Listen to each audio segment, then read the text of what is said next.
Así debes Si tú revolver tus eres de los que mezclas. aún revuelve tus mezclas con un palo o con un tubo o con lo que sea, mira, este video te va a interesar.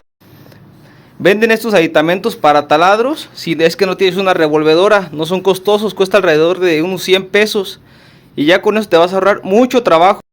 Se lo colocas como si fuera una broca a tu taladro y listo. Así, a puro moverle, rápido que van a ser tus mezclas. Hasta un chocomil te sale de aquí. Like si te gustó este video y sígueme. Nos vemos, constructores. Saludos. Tomen agua.